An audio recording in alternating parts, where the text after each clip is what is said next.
નમસ્કાર મિત્રો, અત્યારના સૌથી મોટા અને અગત્યના સમાચારો વિસ્તારથી જાણીએ એ પહેલા એક નજર આજની હેડલાઇન્સ ઉપર। યુવરાજ સિંહનો રેકોર્ડ તૂટ્યો છે। વધુ એક બેટ્સમેને એક ઓવરમાં 39 રન બનાવ્યા છે। આગામી 2 દિવસ ભારે વરસાદની આગાહી। BSNLનો ધડાકો, ગુજરાતમાં ડિસેમ્બર સુધીમાં 5Gની સુવિધા આપી દેશે। જેલમાંથી ઇમરાન ખાન લડશે ચૂંટણી। આ તો પંચાયત 3ના સીન જેવું થયું છે। સોના ચાંદીના ભાવમાં વધારો। દિલ્હીમાં ધોધમાર વરસાદ, અનેક જગ્યાએ પાણી ભરાયા છે। ઇટલીમાં લક્ઝરી બોટ ડૂબી ગઈ છે। ટેક દિગ્ગજ સહિત 3 લોકો ગુમ છે। ટ્રેનને ડિરેલ કરવાનું ષડયંત્ર, પાટા પરથી મળી ગયા છે સળિયા। ઇઝરાયલનો હિઝબુલ્લા પર મોટો હુમલો સામે આવ્યો છે। એમપોક્સને પહોંચી વળવા માટે ભારત હવે તૈયાર છે। જમ્મુ કાશ્મીરમાં 2 વખત ભૂકંપના આંચકા આવ્યા હતા અને પાકિસ્તાનમાં મંકી પોક્સનો 4થો કેસ નોંધાયો છે। ભારતમાં પણ હાઈ એલર્ટ આપી દેવામાં આવ્યું છે। હવે મિત્રો વિસ્તારથી વાત કરીએ તો વિશ્વમાં મંકી પોક્સ ઝડપથી ફેલાઈ રહ્યો છે। ભારતના પાડોશી દેશ પાકિસ્તાનમાં આ વાયરસનો 4થો દર્દી મળી આવ્યો છે। આવી સ્થિતિમાં ભારત સરકારે પાકિસ્તાન બાંગ્લાદેશના તમામ બંદરો, એરપોર્ટ અને બોર્ડર પર હાઈ એલર્ટ જાહેર કર્યું છે। આરોગ્ય વિભાગે બહારથી આવતા મુસાફરોને મંકી પોક્સના લક્ષણો અંગે સતર્ક રહેવા માટે પણ જણાવ્યું છે। તમામ રાજ્યોને જરૂરી વ્યવસ્થા પૂરી કરવા સૂચના પણ આપવામાં આવી છે। મિત્રો, અન્ય મહત્વના સમાચારની વાત કરીએ તો જમ્મુ કાશ્મીરમાં 2 ભૂકંપના આંચકા અનુભવાયા છે। કેન્દ્ર શાસિત પ્રદેશ જમ્મુ અને કાશ્મીરમાં મંગળવારે સવારે એક પછી એક ભૂકંપના આંચકા આવ્યા હતા। જમ્મુ કાશ્મીરમાં ભૂકંપના 2 મોટા આંચકાએ ખીણના લોકોને હચમચાવી દીધા છે। રિક્ટર સ્કેલ ઉપર પ્રથમ ભૂકંપની તીવ્રતા 4.9ની માપવામાં આવી હતી, જ્યારે બીજા ભૂકંપની તીવ્રતા 4.6ની માપવામાં આવી છે। અત્યાર સુધીમાં 2 જોરદાર ભૂકંપના આંચકાથી જાનમાલના કોઈ નુકસાનીના સમાચાર નથી। જોકે લોકોમાં ચોક્કસપણે ગભરાહટનો માહોલ સર્જાઈ ગયો છે।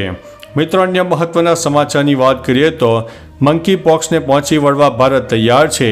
WHO એમપોક્સને વૈશ્વિક સ્વાસ્થ્ય કટોકટી જાહેર કરી છે। તેનો નવો સ્ટ્રેન્ડ પણ બહાર આવ્યો છે। વાયરલ ખતરાને જોતા આરોગ્ય વિભાગે આઇસોલેશન વોર્ડ બનાવવાની સૂચના આપી છે। આ માટે દિલ્હીની 3 મોટી હોસ્પિટલો Safdarjung, lady Hardinge hospital, college અને રામ મનોહર લોહિયાની પસંદગી કરવામાં આવી છે। એરપોર્ટ પર એલર્ટ જારી કરવામાં આવ્યું છે। અહીં શંકાસ્પદ વ્યક્તિઓના RT-PCR અને નાકના સ્વેબ ટેસ્ટ કરવામાં આવશે। મિત્રો, અન્ય મહત્વના સમાચારની વાત કરીએ તો ઇઝરાયલનો હિઝબુલ્લા પર હુમલો। ઇઝરાયલે હિઝબુલ્લામાં મોટો હુમલો કર્યો છે। ઇઝરાયલે ગાઝામાં યુદ્ધ વિરામ માટે અમેરિકાના પ્રસ્તાવને સ્વીકારી લીધો છે, પરંતુ હમાસ હજુ તેના માટે તૈયાર નથી। અમેરિકી વિદેશ મંત્રી એન્ટની બ્લિંકને પણ હમાસને આ પ્રસ્તાવ સ્વીકારવાની અપીલ કરી છે। આ તરફ ઇઝરાયલે લેબનાનમાં હિઝબુલ્લાના ઠેકાણોને નષ્ટ કરી દીધા છે। ગત રાત્રે પણ હુમલા ચાલુ રહ્યા હતા।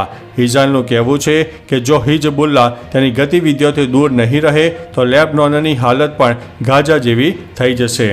મિત્રો, અન્ય મહત્વના સમાચારની વાત કરીએ તો ટ્રેનને ડિરેલ કરવાનું ષડયંત્ર, પાટા પરથી મળ્યા છે સળિયા। કાનપુરમાં સાબરમતી એક્સપ્રેસ ટ્રેન દુર્ઘટના બાદ હવે મધ્યપ્રદેશના જબલપુરના કચ્છપુરા સ્ટેશન પાસે ટ્રેનને પાટા પરથી ઉતારવાનું ષડયંત્ર સામે આવ્યું છે। રવિવારે નૈનપુર જબલપુર ટ્રેનનું એન્જિન કચ્છપુરા સ્ટેશન પાસે ટ્રેક પર પડેલા 15 ફૂટ લાંબા 3 લોખંડના સળિયા સાથે અથડાયું હતું। નાની અથડામણને કારણે કોઈ અકસ્માત થયો નથી। લગભગ 15 ફૂટ લાંબા લોખંડના 3 સળિયા ક્યાંથી આવ્યા તેની તપાસ હવે શરૂ કરાઈ છે। મિત્રો, અન્ય મહત્વના સમાચારની વાત કરીએ તો ઇટલીમાં લક્ઝરી બોટ ડૂબી છે। ટેક દિગ્ગજ સહિત 6 લોકો ગુમ થયા છે। સોમવારે મોડી રાત્રે ઇટાલીના સિસિલીના દરિયાકાંઠે આવેલા ભયંકર તોફાનમાં એક લક્ઝરી બોટ ડૂબી ગઈ હતી। બોટમાં સવાર એક વ્યક્તિનું મોત થયું છે, જ્યારે 6 લોકો લાપતા છે, જેમાં બ્રિટિશ ટેકનોલોજી દિગ્ગજ માઇક લિંચ અને તેમની પુત્રીનો પણ સમાવેશ થાય છે। રિપોર્ટ પ્રમાણે લિંચની પત્ની સહિત જહાજમાં કુલ 15 લોકોને બચાવી લેવામાં આવ્યા છે, જેમાંથી 8ને હોસ્પિટલમાં દાખલ કરવામાં આવ્યા છે। મિત્રો, અન્ય મહત્વના સમાચારની વાત કરીએ તો દિલ્હીમાં ધોધમાર વરસાદ શરૂ, પાણી પણ ભરાઈ ગયા છે। થોડા દિવસોના વિરામ બાદ રાજધાની દિલ્હીમાં સવારથી જ મેઘરાજાએ ધમાકેદાર બેટિંગ કરી હતી। દિલ્હીમાં ધોધમાર વરસાદ વરસ્યો હતો. ભારે વરસાદને કારણે દિલ્હીના કેટલાય વિસ્તારોમાં પાણી ભરાઈ ગયા છે. લાંબી રજા બાદ ગઈકાલે ઓફિસો ખોલી હતી. આવી સ્થિતિમાં પાણી ભરાતા લોકોએ ઓફિસો જતા અટવાયા હતા. મિન્ટો રોડ પર આવેલા વાહનો પણ ડૂબી જાય તેટલું પાણી ભરાઈ ગયું હતું. ઘણી જગ્યા લોકો ફસાયા હોવાની પણ માહિતી સામે આવી રહી છે. મિત્રો, અન્ય મહત્વના સમાચારની વાત કરીએ તો સોના ચાંદીના ભાવમાં વધારો. સોમવારે સોના અને ચાંદીના ભાવમાં વધારો જોવા મળ્યો છે. ઇન્ડિયા બુલિયન જ્વેલર્સ એસોસિએશન અનુસાર સોમવારે 24 કેરેટ સોનાનો 10 ગ્રામનો ભાવ 504 રૂપિયા વધીને 71,108 રૂપિયા થયો હતો. શુક્રવારે તેની કિંમત 70,604 રૂપિયા પ્રતિ 10 ગ્રામ હતી. 1 કિલો ચાંદી 1,781 રૂપિયા વધીને 83,291 રૂપિયા પ્રતિ કિલો થઈ ગઈ છે.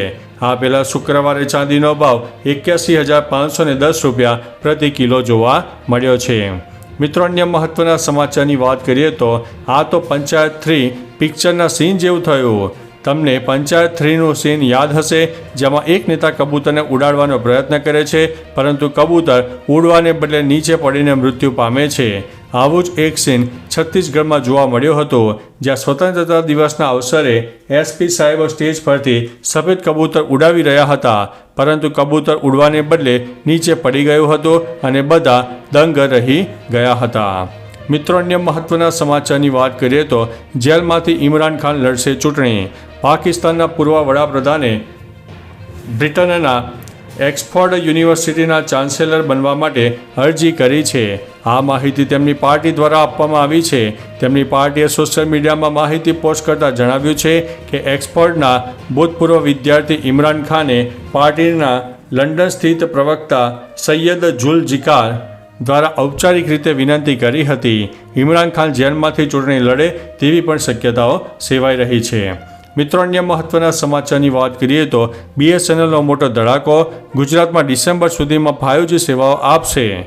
દેશમાં મોટાભાગની ખાનગી કંપનીઓ 5G સર્વિસ આપવાનું શરૂ કરી દીધું છે, ત્યારે સરકારી BSNL દેશમાં ગુજરાત સહિતના રાજ્યોમાં 4G સેવા શરૂ કરશે.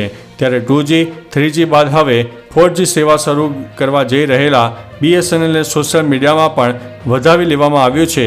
હવે સપ્ટેમ્બર એન્ડ સુધીમાં ગુજરાતમાં તમામ 4G સોલાર ટાવર શરૂ થઈ જશે, જેથી ગુજરાતમાં આંતરિક સૂત્રો મુજબ ડિસેમ્બર સુધીમાં 5G સેવાઓ પણ શરૂ થઈ શકે છે. મિત્રો, અન્ય મહત્વના સમાચારની વાત કરીએ તો આગામી 2 દિવસ ભારે વરસાદની આગાહી વ્યક્ત કરવામાં આવી છે. આગામી 2 દિવસ એટલે કે 21 અને 22 ઓગસ્ટથી ફરીથી વરસાદનો માહોલ જામશે. ચોમાસું બરાબર જામશે તેવી શક્યતાઓ દેખાઈ રહી છે, જેમાં સૌરાષ્ટ્ર કચ્છને બાદ કરતાં ગુજરાતમાં સાર્વત્રિક વરસાદનો મહેર જોવા મળશે. જેમાં 21 અને 22 ઓગસ્ટના રોજ નવસારી, વલસાડ, દમણ અને દાદરાનગર હવેલીમાં ગાજવીજ સાથે ભારે વરસાદ થઈ શકે છે. મિત્રો, અન્ય મહત્વના સમાચારની વાત કરીએ તો યુવરાજ સિંહનો રેકોર્ડ તૂટ્યો છે. 1 ઓવરમાં 39 રન બનાવ્યા છે આ વિકેટે. ટીમ ઇન્ડિયાના દિગ્ગજ ખેલાડી યુવરાજ સિંહે 1 ઓવરમાં 36 રન ફટકાર્યા હતા. ત્યારે એવું હતું કે આ રેકોર્ડ કોઈ નહીં તૂટે, જોકે આવા રેકોર્ડ તૂટી ગયો છે. સમોઆના બેટ્સમેન ડેરિયસ વિસરે વનુઆતુ સામે એક જ ઓવરમાં 39 રન બનાવ્યા હતા, જેમાં 6 છગ્ગા અને 3 નો બોલનો સમાવેશ થાય છે.